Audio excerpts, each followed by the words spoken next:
মওলা মসজিদে যেতে হবে? রব বললে পারলে যা। মওলা এই টাইমে মসজিদে গেলে তো আমারে দৌড়ে ফিটাবে। বুঝেন না কেন? আমি যদি রাতে 3টা বাজে 4টা বাজে 2টা বাজে মসজিদে যাই, আমরা চোর বলে ফিটাবে। মসজিদে যাওয়াটা রিস্ক হবে।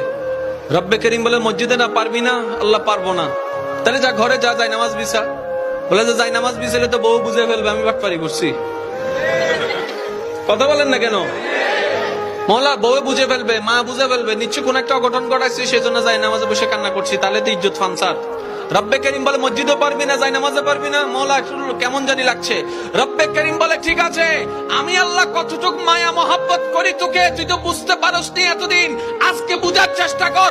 মসজিদে যাওয়া লাগবে না, যাই নামাজ বিছানো লাগবে না, ওযু করা লাগবে না। তোর যদি এতই প্রবলেম হয়, জবানটাও খোলা লাগবে না।